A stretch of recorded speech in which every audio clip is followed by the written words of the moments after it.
Hello and welcome back to Catch and Cook California. I'm Kevin.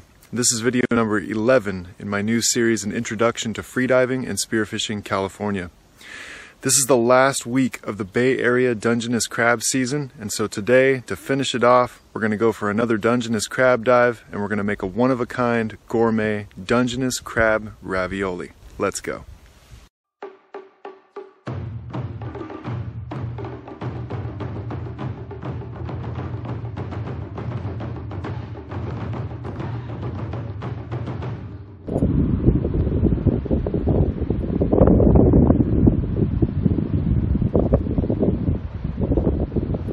Before we get into this video, two quick announcements. If you'd like to come meet me, hang out, talk shop, I will be at the Fisherman's Life Street Fair, July 15th at the Stonestown Galleria in San Francisco. It's going to be an amazing time, lots of vendors, there will be food, gear, and all your favorite West Coast YouTubers. My guided freedive spearfishing this last weekend, we had 40 feet of viz, everybody got shots, 4 out of 5 got fish, and at least 2 of those folks speared their very first fish. This weekend we're going to focus on the low tides. I'll be taking folks out to dig for horseneck clams and Washington clams here in the Bay Area. So that'll be Saturday and Sunday. Monday through Friday I'll be taking groups out either for clamming or for rocky intertidal foraging, depending on what you want to do. So if you're interested, hit me up, catch the letter N, cook, ca@gmail.com. So I started out this day by dropping my gun down, and that way I can gauge the length of my gun plus however much float line I can see, just to gauge how deep I can actually see. It looks like we got about 10 to 12 feet of visibility here. I dropped down to the bottom at this point and started working the sand, and you can see this discoloration coming out of the sand. That's a distinct claw of a Dungeness crab. And as I'm digging it out of the sand, you might remember a previous Dungeness video where every one of them I dug out of the sand was a female. Well, this one has a pointed apron and is a clear male. But he was undersized, so I let him go. That's how we keep it sustainable. Bye-bye. And back down to the sand. The sand is where most Dungeness crab are going to be. However, it's also the place where halibut might be. And I kept getting reports that there were halibut in close on the open coast, so I was interested in pounding some sand. But after a while, I ended up transitioning into some of these cobbly areas as well. You won't tend to find dungies or halibut in these cobbly areas, but among the cobbles you can find sand patches. And sometimes a sand patch is exactly where you're going to find a halibut. So here's a sand patch. That's a place that I spend some time looking. As I drop back down here in the cobbles, one thing that I see a lot of are these rock crab. And this is a big red rock crab, an absolutely delicious crab. But because I've already seen Dungeness, I'm not going to focus on rock crab today. I'm going to focus on those dungies because it's the end of the season. Another crazy thing I kept seeing are these little neck clams, which they don't really like being on the open coast out in cobbly areas like this. They tend to actually want to be in the back of bays in sort of a rocky colluvium area.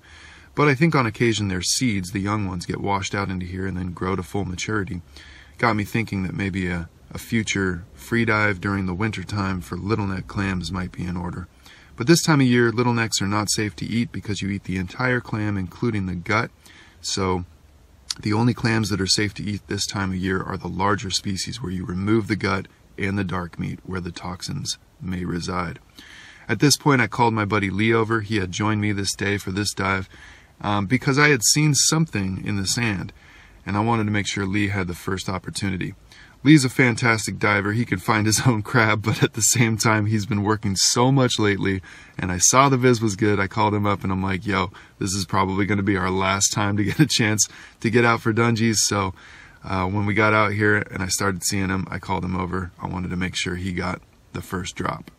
So here's a nice Dungeness crab cruising along the sand, and here's Lee coming down to say hi. Bam!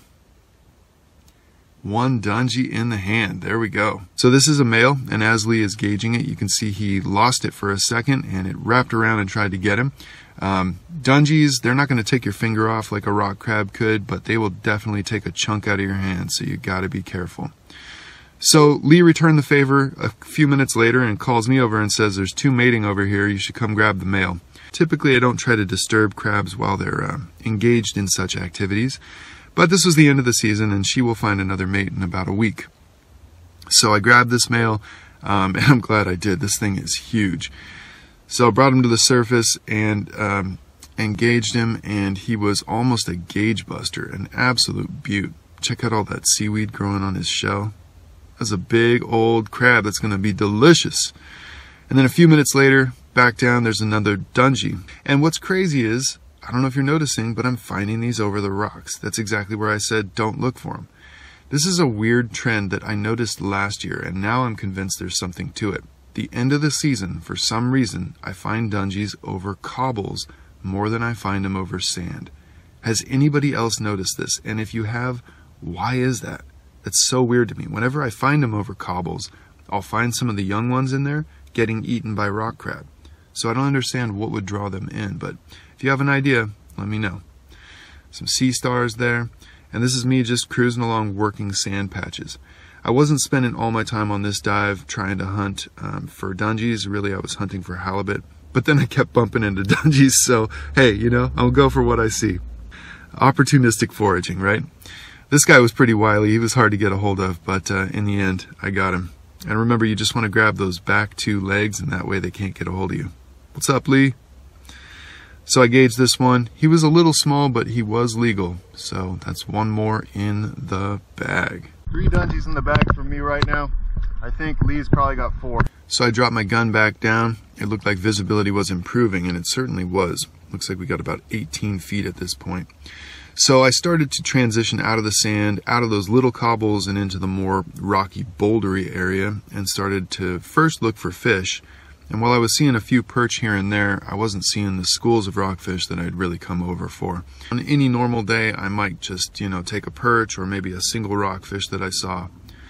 But in this particular case, I started hole hunting.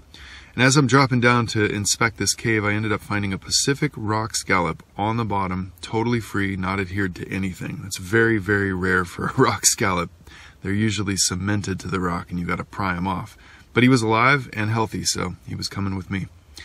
And this is why you want to bring a light with you. I wouldn't even have known that this sea urchin was actually back in this cave if I didn't have this light. So I'll talk all about dive lights and specifically review this one on the next video. But even though this guy's purple in color, the test or main shell is actually red. This is a red sea urchin, and absolutely delicious. Speaking of red, this is another red rock crab that I saw from the surface, and I definitely would have taken this guy. He's probably 7 inches, but you know, I already had 3 Dungeness, so I just cruised down to film him a little bit. And then a little bit later, cruising along, I see this amazing school of bait fish. And then finally, towards the end of the dive, I saw a bag. It looks like it fell out of somebody's boat, but probably a 4-ounce jig head with a swim bait. There's like a rockfish bar in there as well. So I was able to get that off the bottom, get some fishing line as well off the bottom, and then maybe I can fix it up and use it for some hook and line later on. And then I ended up finding a crack with a few more really large red sea urchin, and so I grabbed another one of those and then headed in.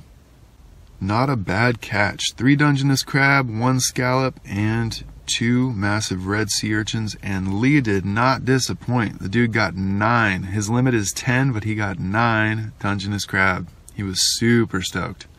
So a great way to end the Dungeness crab season. I still maintain that the easiest way to process a crab is just to quickly remove the carapace, which kills it, break it in half, shake out the guts, remove the gills, and that's it. Clean, humane, and ready to go. I processed that sea urchin. I'll show you exactly how I did that in the next video. I'm not going to use the uni in this video, but I'll definitely use it in the next one. And then we're going to spend a little time prepping in the kitchen, and then we're going to head back outdoors to do our final catch and cook of the Dungeness season.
Okay, we're gonna dive right in. Okay, please. Yeah, go for it. Take the first bite. Take the first bite. Oh, I thought you meant, okay. Yeah.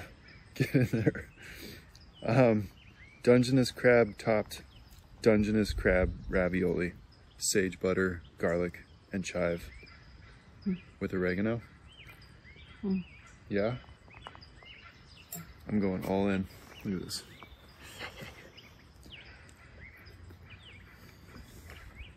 Wow. Mmm. So good.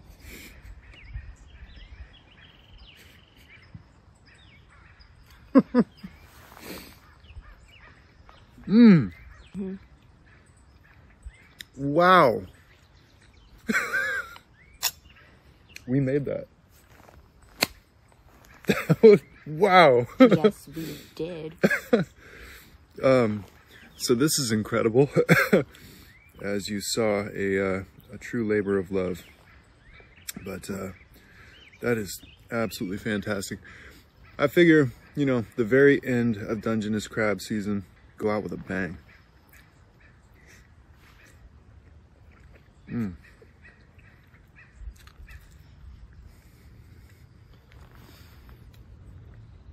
Mmm.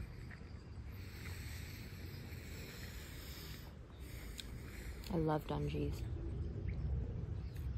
Me too. Sage butter sauce on Dungeness crab. It's a pretty rich thing. So if you're gonna serve it, it's more like an appetizer kind of a plate, not your main course. I even thought about doing like an uni sauce on this because I got some sea urchin when I got these, but I think it would be too much. I feel like, should we try it another time? Too much. Too much. So I saved the uni and then I went diving. This is 2 days later. I went diving yesterday, and so we're gonna use the uni with what I speared yesterday. That'll be the next video. Mmm. Really? Mmm. Wow. Very crunchy. Yeah. And it gives it that like a roasted, you know, if you take a marshmallow and you get it perfectly golden brown, this is like the golden brown marshmallow of the sage world. It's like beautiful. Oh, I'm very impressed. It's really good. Yeah. Wow. We hope you enjoyed this one. Hopefully you learned some things. If you did, please give us a thumbs up, leave a comment. We love hearing back from you. Share the video, subscribe, and until next time, keep the old ways alive. You come here often?